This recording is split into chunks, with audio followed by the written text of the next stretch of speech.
So Vande Mataram, good evening to all. हम लोग last time कहाँ पे स्टॉप हुए थे? At 1.5 question number 1। Now we are going forward.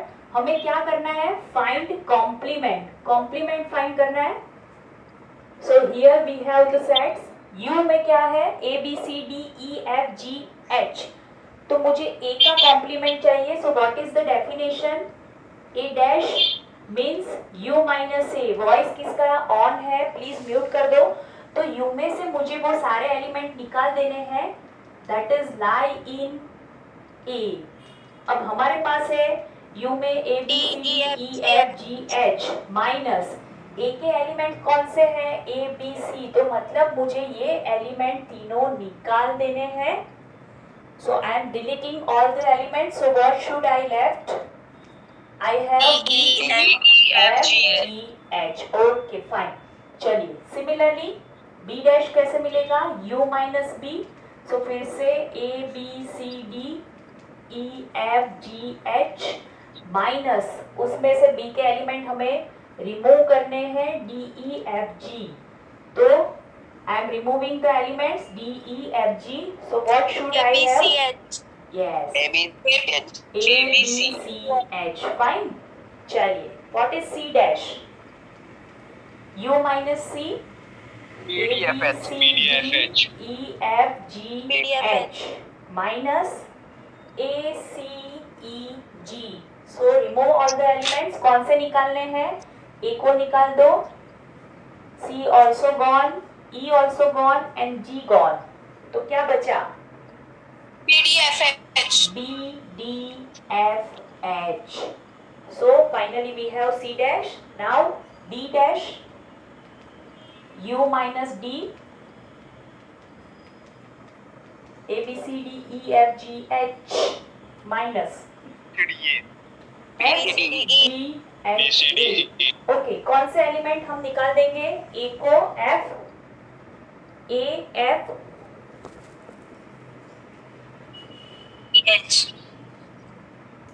A जाएगा G H and A. So finally we have B dash, that is B C D E. Okay, B C D E. So these are the complements of given set. So that is question number 2. अब question number 3 में क्या करना है? question number 3 में हमें set given है taking the set of a natural number universal set. मतलब हमारा u equal to हमें n लेना है and then after write down the complement of the following sets. तो अब मुझे क्या करना है? उनके कॉम्प्लीमेंट देने हैं जो गिवन है उसके. तो suppose this is your a. What is a?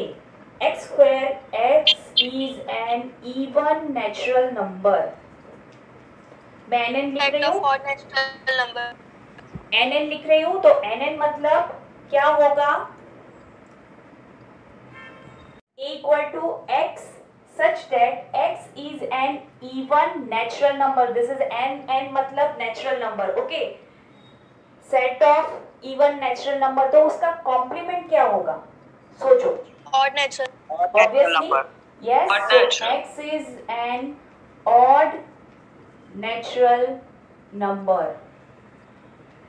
Okay, चलिए नंबर 2. अभी नेटवर्क में अगर प्रॉब्लम भी हो रही है, so just focus on my words. B x such that x is an odd natural number. तो अब उसका क्या होगा? Set of even natural number. Even natural number. Obviously. Okay. So I can say these two are complement of each other. A equal to B dash and B equal to A dash. बोल सकते हैं? बोल सकते हैं ना हम लोग? That A is equal to B dash and A dash is equal to B. So these two sets are complement of each other. Okay, number 3 क्या given है? Number 3, C is equal to x such that x is a positive integer. Negative multiple of 3. X is a positive multiple of. बेटा positive multiple है, negative तो हमें लेना ही नहीं है. Multiple of 3. Not a multiple of 3. Yes. क्या बोलेंगे कि Not a multiple of 3. x Multiple of 3. such that x is not a multiple of 3. अगर किसी को लिस्टिंग मेथड में लिखना है you can write, no problem. जरूरी बिल्कुल नहीं है कि आंसर पीछे से मैच करना चाहिए. ओके यहाँ पे कॉम्प्लीमेंट है तो हम कुछ भी लिख सकते हैं.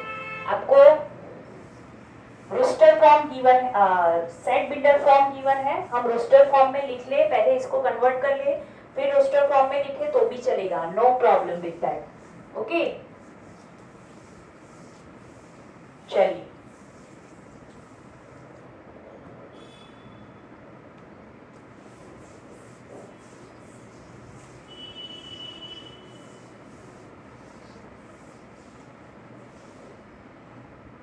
Question number 4. What is that?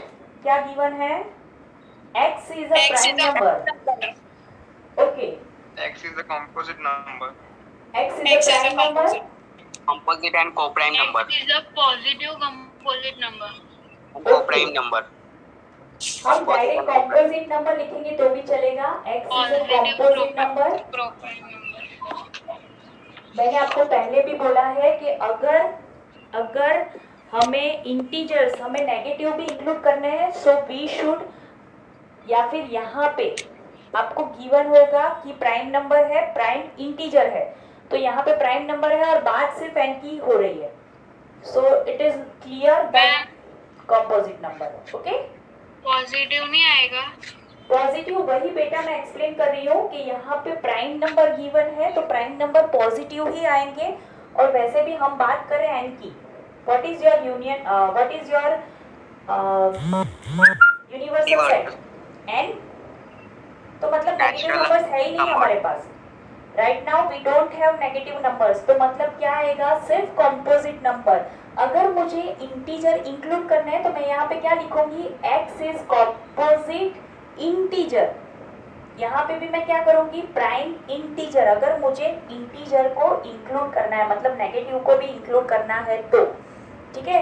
Otherwise आपने सिर्फ ऐसे लिख लिया कि कंपोजिट नंबर, तो itself it says that positive number ही आपको सोचने हैं. ओके चलिए नेक्स्ट. यस बेटा, इसमें 1 भी आएगा ना? Yes composite number and x is equal to 1. Prime number. Yes yes x is equal to 1, क्योंकि 1 कंपोजिट भी नहीं है एंड प्राइम नंबर भी नहीं है. राइट चलिए next. e is equal to क्या गिवन है आपको? Natural number divisible by 5 and 3. अब ये वाला थोड़ा सा ध्यान से, अब भी कोई नहीं बोलेगा. 3 एंड 5 देखिए अभी तो what is this? Positive integer. What is this? पहले उसको देखना है. एंड है तो मतलब there are two sets a intersection b. यहाँ पे फर्स्ट सेट कौन सा है? a is equal to x is divisible by 3. b set कौन सा है? x is divisible by 5. तो उसका कॉम्प्लीमेंट क्या होगा?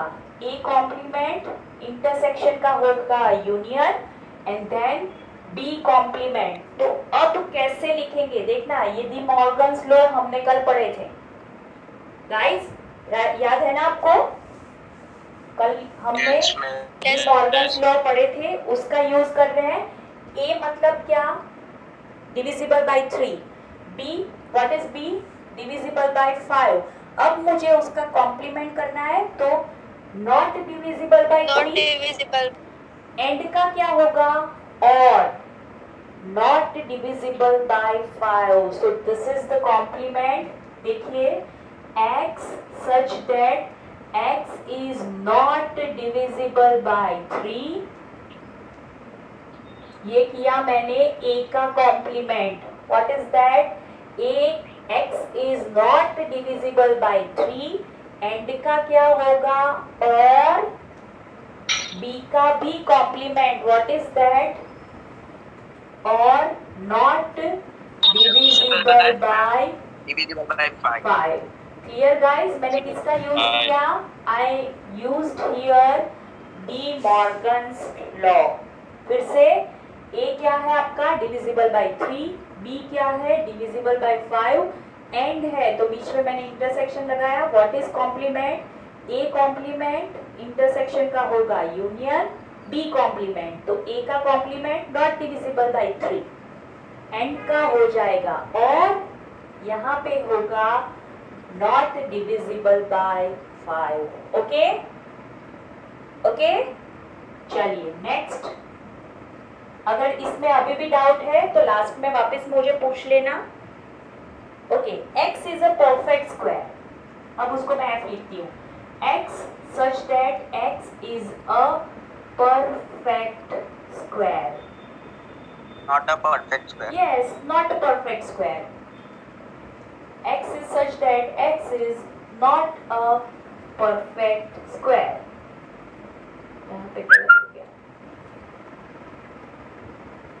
Okay. Number. What is number 7? क्या है? x is a perfect cube. Okay, ऊपर जैसा ही है. Not a perfect. मैं डायरेक्ट लिख लूँ g dash. x Not a is perfect. not a perfect cube. चलिए. Number 8. h. What is h? Okay यहाँ पे मैं लिख रही हूँ x such that x plus 5 equal to 8. ठीक है. X is तो greater. पहले सोच लो कि कौन सा एलिमेंट आने वाला है यहाँ पे. Not equal to 3. कौन सा एलिमेंट Greater than आएगा? x plus 5 equal to 8 मतलब x must be 3. तो आपको यहाँ पे क्या लिखना है? x such that x belongs to n, x is not equal to 3. ठीक है. n का मेंबर है. देखिए यहाँ पे मैं कहीं पे भी इवन और प्राइम ऐसा यूज नहीं कर रही हूँ. That's why I right here x belongs to n. मैंने क्यों यहाँ पे लिखा कि x belongs to n? मुझे सिर्फ पॉजिटिव इंटीजर्स के बारे में ही सोचना है क्योंकि यहाँ पे कहीं पे भी मैंने डिस्क्राइब नहीं किया कि it is a number, prime number, even number, odd number. अगर मैं ऐसा कुछ भी लिख रही हूँ तो नंबर लिखा है तो मतलब नेचुरल नंबर होंगे. लेकिन यहाँ पे मैंने कहीं पे भी नहीं लिखा. I just write x is not equal to 3. तो कौन सा सेट लेना है? तो मुझे यहाँ पे सिर्फ n का सेट लेना है. और you can right like this also 1 2 4 5 6 7 so on. Okay, दोनों तरीके से आप लिख सकते हैं. चलिए नंबर 9. Ma'am h dash. हाँ h डैश. चलिए नंबर 9 जी एच. अब आई आएगा. What is next? Okay. x such that 2x plus 5 is equal to 9. चलिए फिर से सोचते हैं. What is this? X is not equal 2x to 2x is equal to 5 सामने जाएगा. That is 4. So x is equal to 2 मिलेगा. So similarly I can write i dash x such that x belongs to n and x is not equal to 2. Then चलिए अब फिर से मैं a से start कर रही हूँ. No problem with that. a x such that x is greater than or equal to 7. यही है ना? yes. तो क्या करेंगे? ग्रेटर देन का क्या हो जाएगा? Greater than and X equal is less to than है. 7. यस. तो क्या हो जाएगा? Less x than is less than 7. साथ में मुझे ऐड करना है x belongs to n. अगर ये नहीं लिखना है so you can right 1 2 3 4 5 6. That's it. यहाँ पे बहुत कम नंबर है सो मैंने ऐसे लिख लिया. चलेगा, दोनों में से कोई भी चलेगा. चलिए नंबर 11 कौन सा है? x belongs to n. देखिए उन्होंने भी ऐसे ही डिस्क्राइब किया है. x belongs to n and 2x plus 1 greater than 10. तो मुझे ग्रेटर देन का क्या करना है? लेस देन और इक्वल टू. लेकिन मैं पहले x की वैल्यू फाइंड कर लेती हूँ. चलिए x is greater than 9. So x greater than 9/2. 9/2 यानी 4.5. What is 9/2? 9/2 यानी 4.5. तो क्या होगा? x is greater than 9/2. 9/2 का मतलब क्या मिलेगा मुझे? 4.5 से बड़ा है. तो यहाँ पे मैं क्या करूंगी? b dash is equal to x such that x belongs to n and x is lesser equal to 9/2. Greater than है तो क्या होगा बेटा? उसका उल्टा. ग्रेटर देन मतलब x की वैल्यू आपकी 4.5 से बड़ी होनी चाहिए. तो उसका उल्टा क्या होगा, छोटी या Less than इक्वल, इक्वल तो आ नहीं सकती यहाँ पे क्योंकि बिलोंग्स टू मैम हम एन है। इक्वल टू सकते हैं। ओके, इक्वल टू आ नहीं सकती बिकॉज बिलोंग्स टू एन है, तो सिर्फ मैम छोटी। इक्वल टू नहीं लिख सकते, यस बेटा, हम इक्वल टू नहीं लिख सकते क्योंकि n/2 तो रेशनल हाँ नंबर मैं है, वही नेचुरल बोल थोड़ी है। रही हूँ कि इक्वल टू यहाँ पे हम लिखेंगे तो भी कोई प्रॉब्लम नहीं है क्योंकि इसको भी सेटिस्फाई करना है एक्स को। तो अगर हम इक्वल टू लिख देते हैं so that is also not wrong, नहीं लिखोगे तो भी चलेगा क्योंकि 9/2 है, डजंट बिलोंग्स टू एन, ये दोनों सेटिस्फाइड होने चाहिए, ये भी और ये भी। ओके, तो बेसिकली आंसर क्या आएगा, 4.5 से छोटी मतलब 1 2 3 4। अगर आपको इसमें कंफ्यूजन हो रहा है तो you should write this one. Okay, no problem with that. अब क्या करना है, this is your question number 3 complete हो गया। यहाँ पे क्वेश्चन नंबर 4 हमें क्या चेक करना है, check De Morgan's law. Text book में बहुत बड़ी क्वेश्चन है, I am not going to right.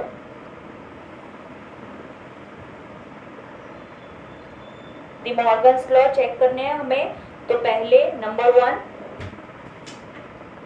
क्या गिवन है, u इक्वल टू 1 2 3 4 5 6 7 8 9। जब भी हमें डैश चेक करना है ना तो हम सारे नंबर चेक करते हैं बिकॉज सारे नंबर लिखते हैं क्योंकि एक भी नंबर छूट ना जाए गलती से भी। तो जब भी डैश कॉम्प्लीमेंट चेक करना है तो सारे नंबर लिखो।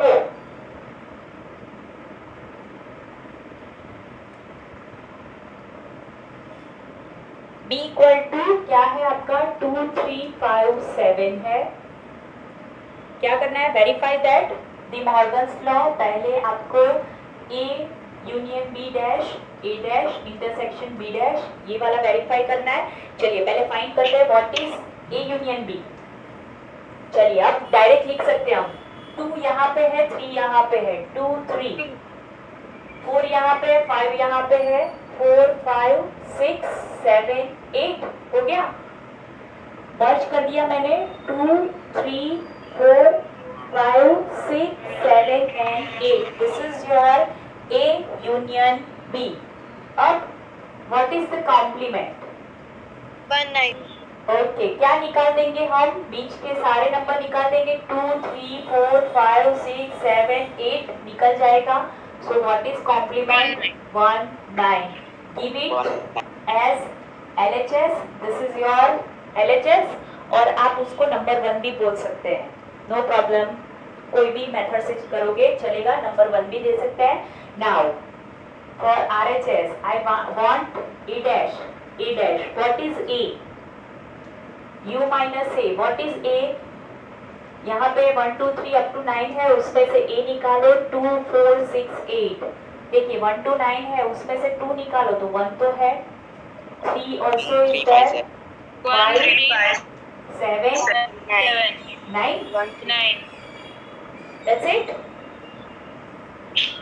ओके, अब b डैश चाहिए, u minus B. Again u में कौन से है, 1 2 3 4 5 6 7 8 9। अगर डैश फाइंड करना डायरेक्टली नहीं आ रहा है तो ऐसे भी लिख सकते हैं, b में कौन से मेंबर है, 2 3 5 7। ओके, तो 2 को निकालो, 1 4 6 8 9 1 4 6 8 9।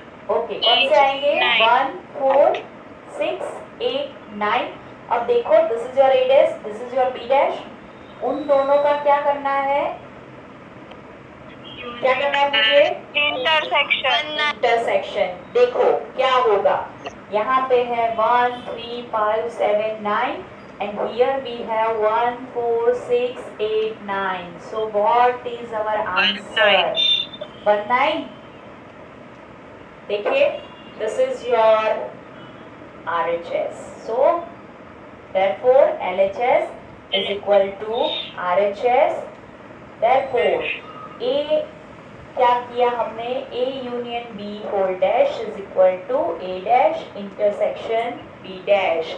अब जो सेकेंड वाला पोर्शन है, चलिए उसमें पहले मैं फाइंड कर रही हूँ A यूनियन B, सॉरी उल्टा आएगा, सेकेंड वाले में पहले फाइंड करना पड़ेगा A intersection B. What is A intersection B? देखिए यहाँ पे क्या दिख रहा है, 2 is the only common element, ठीक है। सो ए इंटरसेक्शन बी क्या मिलेगा मुझे? 2। अब व्हाट इज माय एलएचएस? इसका कॉम्प्लीमेंट लेना है। ए इंटरसेक्शन बी 5 6 7 8 ओके, तो क्या होगा? 1 3 4 5 6 7 8 एंड 9 भी है ना? यस। चलिए, सो ये हो गया मेरा एलएचएस। देखिए एक स्टेप में हो गया। आरएचएस भी अब इजीली हो जाएगा। क्यों? क्योंकि हमने A dash and B dash तो फाइंड करके रखा है, वी हैव ऑलरेडी। चलिए, so A dash union B dash, what is that? A dash है हमारा 1 3 5 7 9। You can give it number 1 and 2। यहाँ पे लिख सकते हैं बाय 1 एंड 2, यहाँ पे भी लिख सकते हैं बाय 1 एंड 2। चलिए, B dash, what is B dash? 1 4 6 8 9। कहाँ से लिखा हमने? By 1 and 2। We wrote it by 1 and 2 using 1 and 2। चलिए, so what is the union? कौन कौन से नंबर आएंगे? देखिए 1 तो दोनों में है, 1 के बाद 3 आएगा, 4 5 6 7 8 एंड 9। तो गाइस यहाँ पे हमारा सेकेंड लॉ भी चेक हो गया। ऐसे लास्ट में लिखना LHS equal to RHS, therefore A intersection B whole dash is equal to A dash union B dash. तो मतलब ये वाला हमने कल डायग्राम से चेक किया था, right? That is your question number 5 जो हमने ऑलरेडी कल कर दिया है। ये वाला हमने चेक किया by example. So the Morgan law is always true. We are using it not only here but in so many chapters. Ma'am आप हर एक बार यही बोलते हैं कि we are going to use it, लेकिन जब भी आएगा मैं याद कराऊंगी। 14 चैप्टर में तो हम बहुत ज्यादा यूज करने वाले इसको, क्योंकि वहां पे सिंबल भी सेम है और जो मीनिंग है मीनिंग भी सेम है, सिर्फ थोड़ा सा डिफरेंस है। यहाँ पे हम सेट की बात कर रहे हैं, वहां पे हम स्टेटमेंट की बात करेंगे। चलिए उसकी बात बाद में करेंगे, अब पहले मैं स्टार्ट करती हूँ। What is the question? U of U is a set of all triangles in a plane, मतलब जितने भी ट्रायंगल्स है वो हमने ले लिए है in a universal set. What is A? Set of all triangles with at least one angle different from 60 degree, मतलब कम से कम एक एंगल आपका 60 डिग्री से डिफरेंट होना चाहिए। तो सपोज आई एम एज्यूमिंग कि मैं दो एंगल 60 डिग्री के ले रही हूँ। अगर इन दोनों को मैंने 60 डिग्री के ले लिया, एटलीस्ट वन डिफरेंट होना चाहिए ना, तो हम एज्यूम कर लें कि ये डिफरेंट होगा। Is it possible? Is it possible? Not possible. Why? Because angle sum property हमें क्या बोल रही है कि addition of all angle in a triangle must be 180। तो ये तो तीसरा ऑटोमेटिकली 60 आएगा, और हमें क्या बोला है कि एटलीस्ट वन एंगल 60 नहीं होना चाहिए। तो मतलब हम टू तो एंगल को 60 नहीं ले सकते। चलिए, तो ये निकल गया मेरा ऑप्शन। देखिए जो ऑप्शन निकल गया ना, that will be your complement.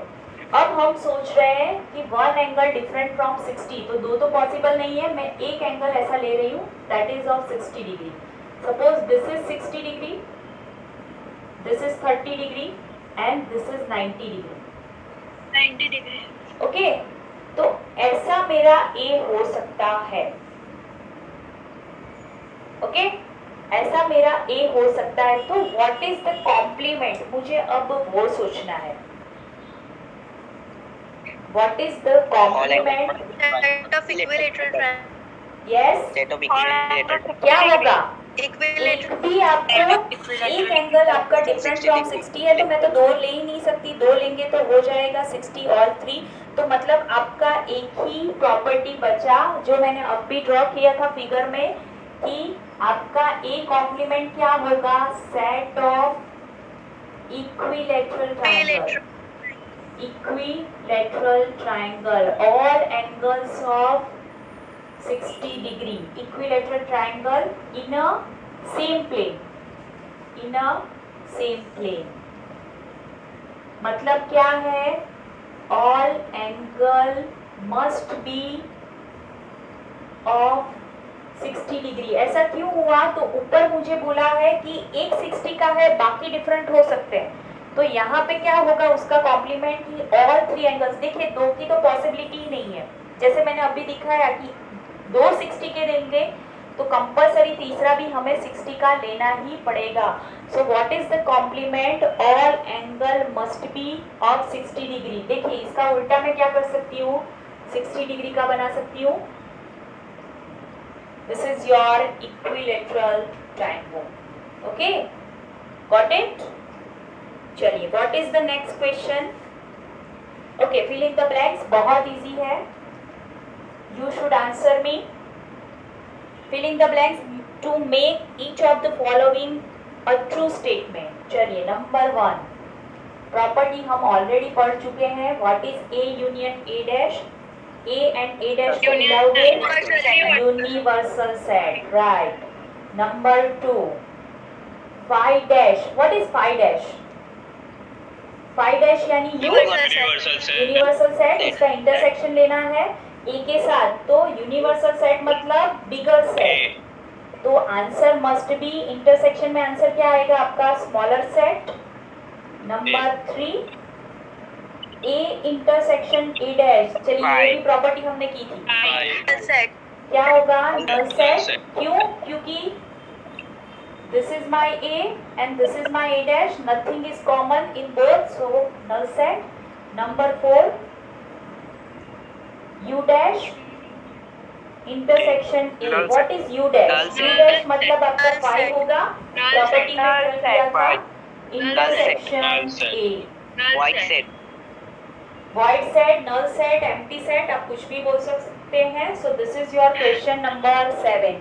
अब मुझे, मैंने जो आपको पीडीएफ भेजी थी उसमें से एक क्वेश्चन में जिसको डाउट है वो सॉल्व कर लेते हैं। शुभम बेटा क्वेश्चन बोलो। हाँ, मुझे इतना याद है कि x² + 4 = 0, right, this is your question, है ना। Set is such that x² + 4 = 0। आपको नोटबुक में एक्स्ट्रा करके ऐसे ही लिखना है, क्योंकि ये हमारे जो स्कूल की प्रिपरेशन है, स्कूल की एग्जाम है, वैसे क्वेश्चन है, ये आपको जेईई में इतने इजी नहीं पूछेंगे, ठीक है।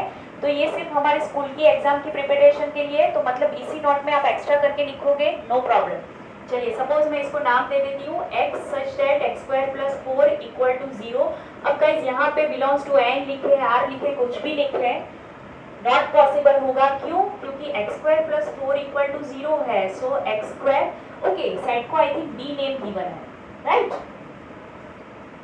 शुभम, आई एम राइट ना, ओके। तो x² - 4 पॉसिबल है, no it is not possible, तो मतलब आपको एक भी एलिमेंट नहीं मिलेगा, मतलब b is your null set. अब ये जो अब आगे मैं करने जा रही हूँ that is related to JEE also, school की एग्जाम में भी पूछ सकते हैं, बहुत पॉपुलर क्वेश्चन है। चलिए सो पहले मुझे फाइंड करना है पावर सेट ऑफ b, मतलब कि b के जितने भी पॉसिबल सबसेट है, अब 5 है तो 5 के पॉसिबल सबसेट क्या होंगे, पावर सेट है मतलब इट इज सेट इटसेल्फ, तो मुझे सेट में लिखना है, देखना हाँ एकदम ध्यान से, b = 5 है तो 5 का सबसेट क्या होगा, 5 इटसेल्फ। अब मैं पावर सेट लिख रही हूँ, मैं सबसेट नहीं लिख रही हूँ, तो पावर सेट मतलब इटसेल्फ और सेट, तो मुझे सेट में क्या लिखना है, 5।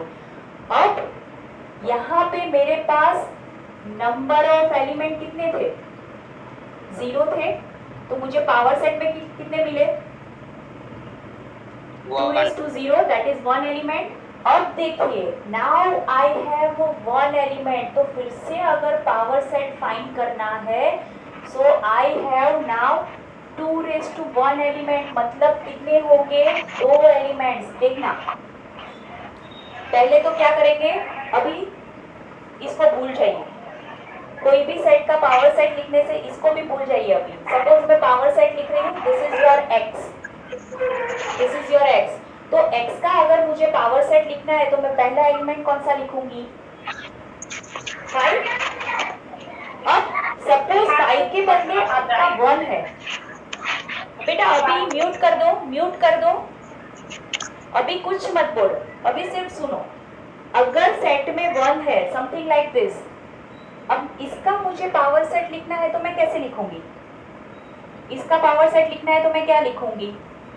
पहले तो 5 लिखूंगी, देन 1, बोलिए ऐसे मैं लिखूंगी, राइट?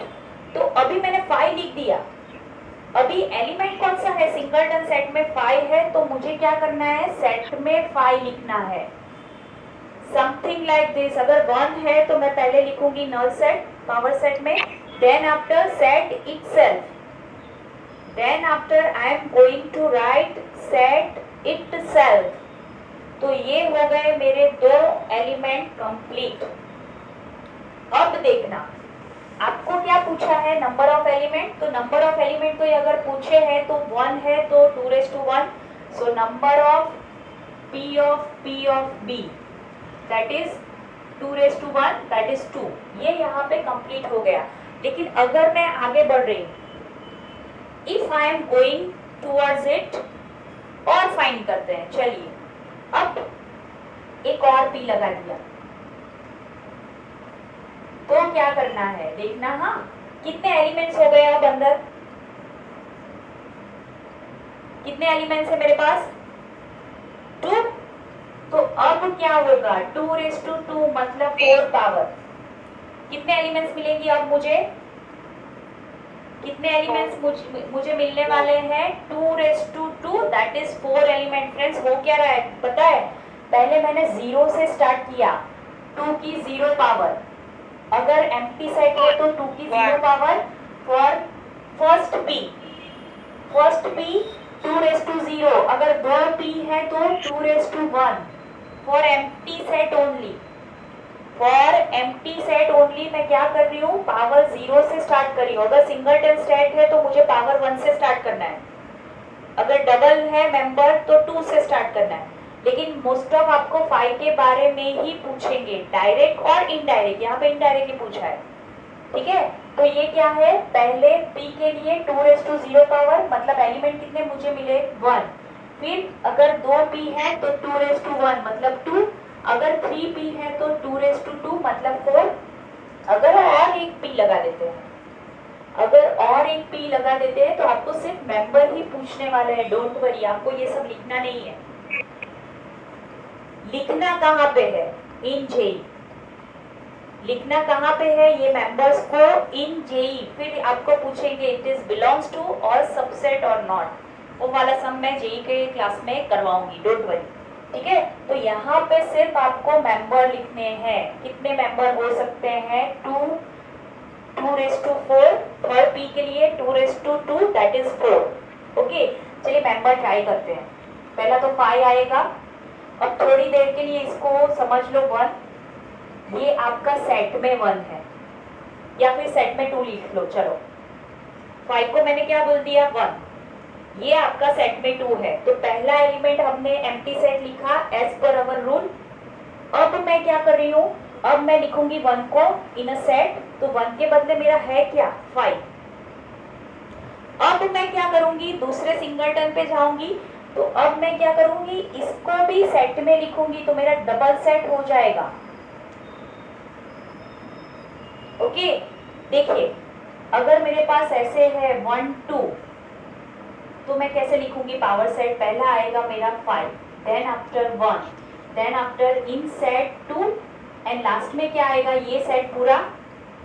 तो यहाँ पे मैं क्या लिखूंगी? ये सेट पूरा मतलब 5 again in a set 5, and this is your bracket complete.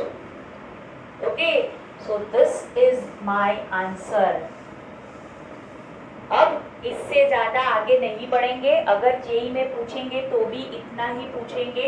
8 elements में बहुत टाइम जाएगा, तो उससे ज्यादा आपको नहीं पूछेंगे। This is your logic based question, ठीक है? तो इससे आगे नहीं पूछेंगे। हाँ, फिर आपको पूछ सकते हैं कि this is subset of P of B और नॉट। तो सोचो, सबसेट है? Yes, it is a subset. Okay अगर बिलोंग्स टू पूछे, अगर बिलोंग्स टू पूछे यस, देखिए ये भी मेंबर है, ये वाला सेट वाला मेंबर है और ये वाला सबसेट मेंबर है, only 5 is a member of power set of power set of power set of B. Okay guys, तो ऐसे क्वेश्चन भी आपको पूछ सकते हैं।